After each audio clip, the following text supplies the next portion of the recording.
This video is sponsored by Go European. Check out their website today for their latest vehicles and stock.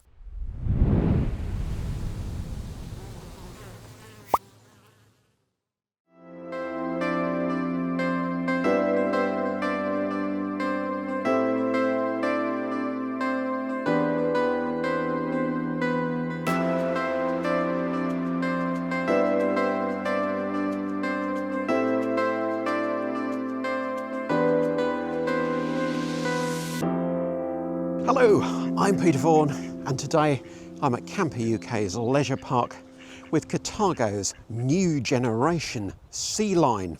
Now this is the range that Carthago says is synonymous with its brand.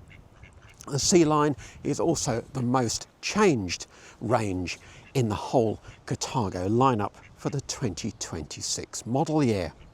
There are still Mercedes and Fiat based models in the range, and 2 low profiles and 12 A-class models like this one.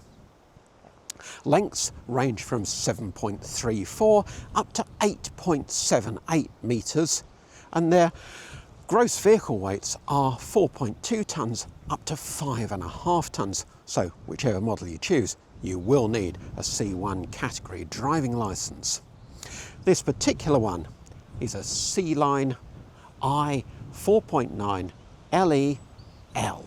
So what does that mean exactly? Well, this one is on a Mercedes Sprinter with Alco chassis, so a front wheel drive Sprinter, and it's 7.89 metres long as you can go on a single rear axle. The bigger Chic C-lines are on a tag axle chassis. It is 2.34 metres wide and 2.95 metres high. And this model comes on a 4.2 tonne chassis, but this particular one is upgraded to a 4.5 tonne chassis, which is pretty much essential with all the options you've got on this vehicle. Yes, it's the usual story of a long list of options, as is normal with premium German A-class motorhomes. So, prices start, in theory, at £127,680.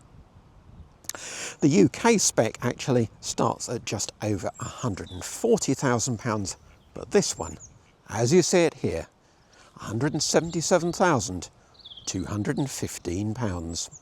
In this video, I'll be giving you a complete tour, showing you the external changes, the new look for the Chic C-line inside with the new handleless Essenza furniture and the Amalfi World of Style. Well, that's what Carthago call the decor, a world of style. Maybe my friends here will give me some help. Well, some people say I am quackers already, but what you want to know, ultimately, is whether you should be spending your 177 grand on one of these. So, externally, it is everything you'd expect of a Carthago with its premium construction. So, GRP on the roof and underneath, aluminium on the inside and the outside of the side and rear walls, RTM hard foam insulation, and that curved join of the sidewalls into the roof. And of course, there's a double floor, which we'll see in a moment. What's new? Well, the exterior graphics on these Mercedes versions are changed, and there's this, what Carthago calls a V-face front mask. This new front panel is new for 2026. So let's take a look down the near side, and the first thing you'll notice is the optional silver line exterior, £3,405 worth. The alloy wheels are standard spec, and the habitation door is over on the offside with the cab door on the near side, as with most European A-classes. But when you open the cab door, a step pops out, making access into the cab so much easier. I'd like to see that on more A-classes, but it is a £500 option. Huge hatch into the underfloor storage, a double floor storage, and you have this sort of false floor box section, which you can lift out. I can see most people putting that in the garage and then never being able to find it again. Now, the storage goes right the way across the vehicle. It is up to 70 centimetres high here just inside the door, and a minimum of about 20 centimetres high. Then you have your gas locker for two 11 kilo cylinders. Water tanks are both in the double floor, where you'd want them for real winterisation. 170 litre capacity for the fresh tank and 140 litres for the waste. Rear of the year? Well, it could be this Chic C-line with this bus style double insulated back panel. A separate bumper, so you don't have to replace the whole thing if you have a little bump. But that double lens reversing camera as opposed to a single lens camera is another option, £595. But you also get a reversing camera for the waste water tank, so you can position it correctly when you're dumping your grey waste. Then of course there's the garage with these big front hinge doors on either side, but just one small LED light only on the off side. Dimensions, it's 1.29 metres wide at floor level and 1.19 metres high. You've got all your habitation electrics hidden behind this panel, and the external shower is another option, as is this metal checker plate floor. It's quite neat the way they've embossed Carthago in the back wall, but more practically these straps to hold your big outdoor chairs from falling down and knocking your bike over or something. And even somewhere clipped you have your awning winding handle, so that won't rattle around either. I like these storage pockets on the garage door too, and you've got your winding handle for the steadies underneath the back of the motorhome. Keep things from wobbling around at night and keep you awake. Mains hookup, of course, and the 5.5 metre 2-lay awning with LED strip light. That is £2,325 and it weighs 72 kilos. So every option you add eats into your payload, of course. Now, the standard model on a 4.2 tonne chassis claims a payload of 538 kilos, but this one on the heavier 4.5 tonne chassis still only has 584 kilos, a decent payload, but a lot of that extra with the uprated chassis is eaten into by all the optional extras. Now, continuing down the offside, you've got your toilet servicing hatch and then an Audi heater vent. Standard on this model is Truma blown air heating, but this one has the Polar package, £4,045, that not only gives you Audi's wet central heating, so like a domestic central heating system with radiators throughout the vehicle and hot water pipes, but it also gives you an insulating mat for the cab on the external glass and double glazed cab side windows. More storage on this side too. Now this one is relatively modest, but you have an external gas barbecue point. Yes, that's another option. And then here you're back into your double floor storage, and again you can see right the way across the vehicle. Hidden in here under a floor panel you have your two lithium batteries, 150 amp hours each, and again another option, £2,080. And then on the roof, another option is the twin 110 watt solar panels for £1,720. The habitation door and the cab door are linked to the Mercedes central locking. But not just that, but all the external lockers and the garage doors too. Everything apart from the toilet hatch. Well, I don't think anybody's going to want to steal that, are they? And oddly, the gas locker.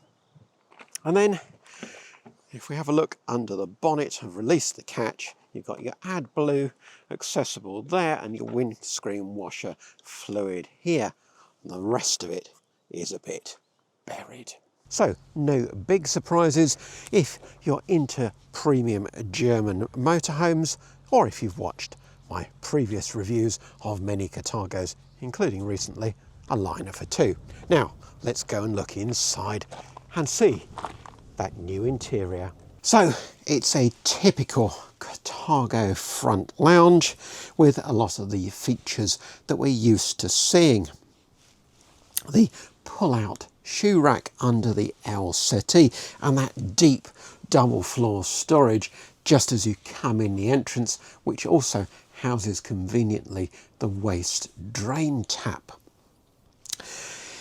You've got plenty of space here and it does feel very open with this big windscreen, and you can enjoy a view of Camper UK's pond. What you can't do is swing this driver's seat all the way around because the steering wheel gets in the way behind you, and then this side seat as well. That's a pity because you can't get your feet up on that side. You can, however, on the passenger side, put your feet up on the sofa. And the telly, well, that is part of a £1,605 option. 32-inch TV that pops up from behind this side seat. Not an electric whizzy one like we saw in the liner for two, but still a hidden telly. Behind that TV and on the surround to the near side window, you've got this new fabric anthracite finish for the wall covering. It does look particularly neat around the window rather than showing the plastic frames of the double glazed windows. This pearl leather is another option, over £3,000. And the table, well, I think it's still a bit big. It does the usual Carthago thing, put your foot on a button on the floor and you can twist it and slide it in all directions. But I just wish it was a little smaller. If there's only two of you, you just don't need a table that big.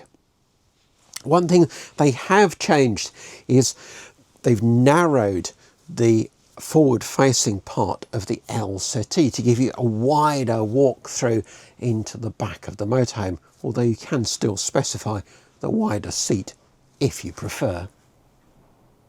Feels like a premium motorhome sitting here, and this is my favourite place to relax. Back into the corner of the sofa with my feet up, I can see the telly and enjoy the views out through that panoramic windscreen. But also there's a practical side to this lounge because both the base to this seat and the side seat simply lift up to give you access into huge double floor storage. And so to the kitchen, and now you can see this new Essenza furniture style with these handleless top lockers. And this is the Amalfi finish with the bi-colour walnut and matte white for the top lockers, and this slate grey finish for the kitchen worktops. The alternative is called Cortina, and that has single colour top locker doors and a wood effect for the worktop. I rather like this, and also you get this new concrete style floor finish. While we're talking about the floor, let's look in here, and there's another deep storage well in the double floor, and that one's actually got heating running under that false floor, the white panel at the bottom. So don't put your beer in there, you don't want hot beer. Back to the kitchen, and it's a familiar Carthago format with this sort of wrap-around shape. No central locking for the drawers, but you have got three large drawers on this size, cutlery in the top one, and then under the oven being an option, this being a German van, underneath the oven you have another drawer and twin waste bins. Over on this side you have your bottle rack. You get your 3-burner hob, and it comes with these hefty cast iron pan stands.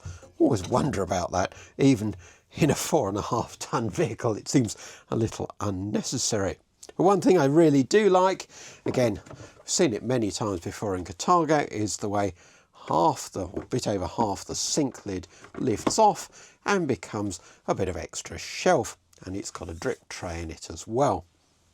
This, I think, has been made larger now, this worktop at higher level. It's a good sort of serving area, so when you're dishing up from the cooker, serving plates on here and then forward into the dinette at the front of the vehicle. And a main socket up here, and of course the blingiest part, the glasses cupboard. So 4 wine glasses, 4 beakers in this illuminated cupboard. They've moved the coffee machine, no longer pulls down, but instead you have this pull down unit here, which brings your favourite bottle of wine close by, or puts it on show, whichever you prefer. The kitchen sink has one of these fancy pull-out hose style taps. There's an omni-vent, so suck or blow fan in the roof vent above me, and then the fridge, automatic energy selection, of course, 12 volt, 230 volt or gas, and doors that open from either side. Separate freezer compartment above, and total capacity of 153 litres. So just one more thing to show you before we move on to the ablutions, and that's this rather useful pull-out pantry, great for all your tinned and packet foods. The toilet door, of course, separates the bedroom and ensuite from the front of the vehicle, so toilet on that side and shower opposite on the near side. This has a new design with this natural stone finish behind the shower riser and for the duckboard. 2 drains in the tray, so water should flow away nicely, and you've got practical little shelves for your shampoo and so on, and a hanging rail for any wet gear that you need to drip dry. I just found that it didn't feel quite as spacious in here as I hoped, simply because of that step in the floor there, which does seem to limit space. So do try that for size. But the toilet area has a clever feature. The toilet area is a decent size space, and you've got the ceramic bowl cassette toilet. Nice big basin, but it would be nicer still if it was Korean. Backlit mirrors, and behind there the storage has fiddle rails to keep everything in place. I like that. But the feature that I described as clever is this. Normally, once you've opened the toilet door around to give separation from the front of the vehicle, well, then the toilet itself is on show. And if someone's lying in bed, they might not like that. So Carthago adds a second door to give you complete privacy. And you can also close off the bedroom. So somebody could be in the loo, somebody in the shower, and somebody in bed, and you've all got privacy. Now, I said at the beginning, this is the 4.9 LEL. There's also an LE model, which is shorter at 7.52 metres. The difference is 2 extra wardrobes, 1 on each side, and they both have upper and lower hanging rails. Or you can take the shelf out in the middle and hang your ball gowns. At the rear, it's the classic twin single bed layout. Bed sizes are good, 1.98 metres on the near side, that's 6'6", and 1.96 metres on the offside, 6'5". And both beds are 82 centimetres wide, or 2'8". There's plenty of lighting, downlights, ambient lighting, no specific reading lights, but you have got USBs and a main socket. The beds also sit on plastic springs for superior comfort, and the aesthetics have been enhanced with these new grey anthracite cloth surrounds to the windows to match the finish in the lounge. And you can comfortably sit up in bed to read or have a morning cuppa, because the head of each bed rises on a ratchet system. There are more wardrobes too, one under the foot of each bed, accessible from above or from the front, and with good hanging height because they drop down into the double floor.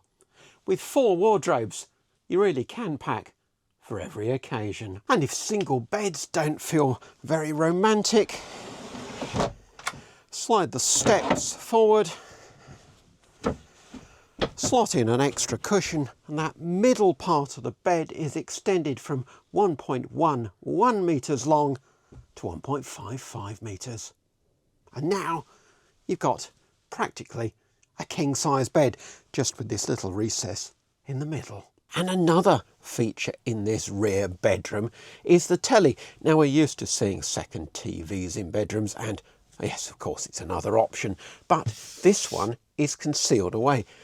Now, yes, it's on one side of the bedroom, but Carthago believes in TV equality, so it slides out, so you've both got a decent view, not one of you looking across to the other person's side. Of course, the rear bedroom isn't the only sleeping space. No fancy electric lowering for this bed or electric windscreen blind. It's all manual. But you simply pull down the bed and hop up via the side seat.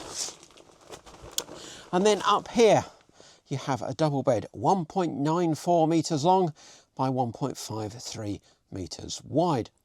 That's 6'4.5" by 5 foot. Just a single light over the head of the bed, and I wouldn't want to sit up too quickly and bash my brains out on that shelf. But you have got a roof vent and a really good sized bed. And if you don't need the extra sleeping space, you can order this van with the Sky Dream Comfort option, nearly £2,000, but it does away with the drop-down bed, gives you greater headroom in the cab and 2 big roof lights up front, so will feel even more spacious.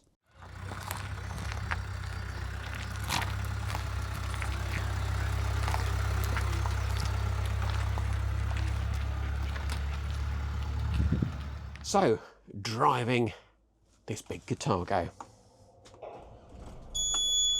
And the first thing you notice is that the step switch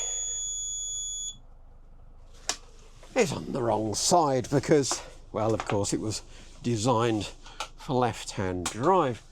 And the other thing you notice is that the reversing camera is this little screen down here, not the nice big MBUX display from Mercedes. I really don't understand that, especially at 180 grand. But there's a lot to like about the fact that it's on a Mercedes chassis. I always find that these 170 horsepower Sprinters seem more lively than 180 horsepower Fiat Ducato. Go figure. Somebody said to me perhaps that German horses are better fed.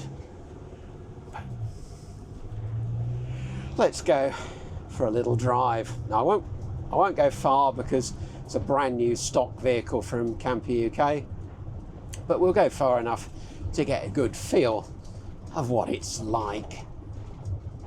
And the first thing you notice from a driving perspective is that you do get good forward visibility. Now, Carthago have always made a big point of this, their slope away dashboard.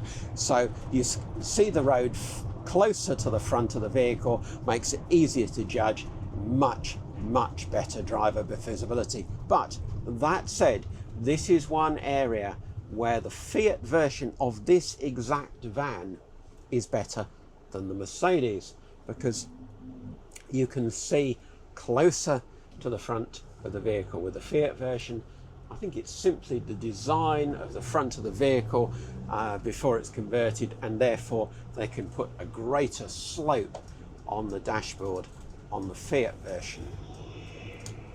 But that said, this Sprinter based Chic C-line is still better than much of the opposition. You've got the big bus style twin lens mirrors as well.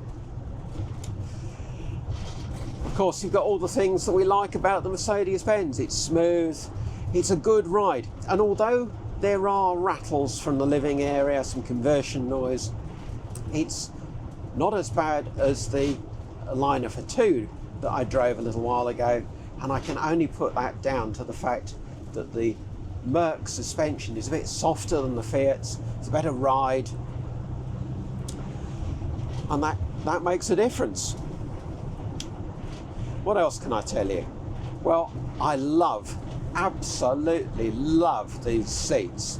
For once, you can get them down low enough for me to be really comfortable, and you can tilt the squab as well for a really first-class driving position.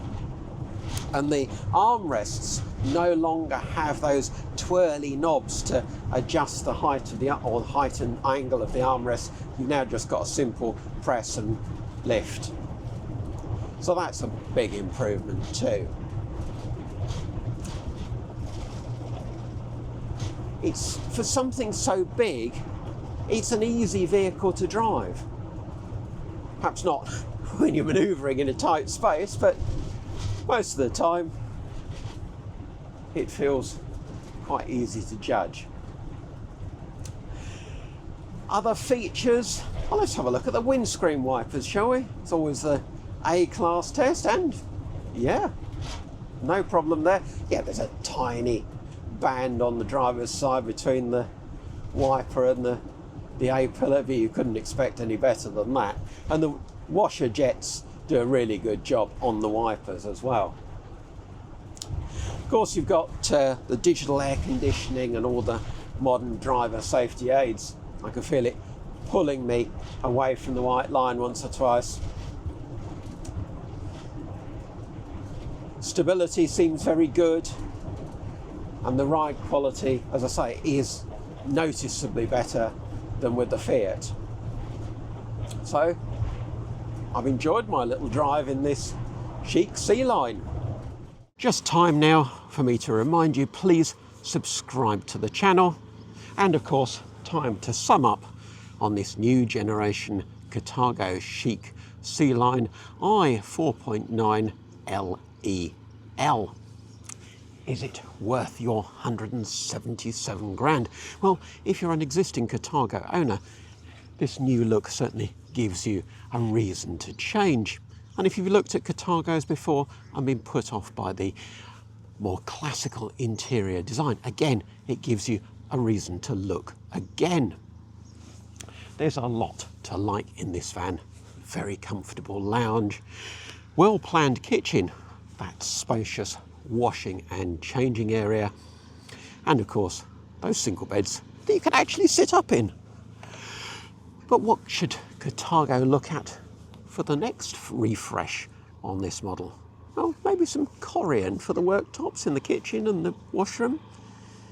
Move that reversing camera screen, please, from that cheap, nasty looking little screen onto the MBUX display. And can we have a switch on the driver's side? After all, the UK does buy quite a lot of right-hand drive Carthagos. Thanks for watching. I hope you've enjoyed this video. Lots more motorhome and campervan reviews coming along soon.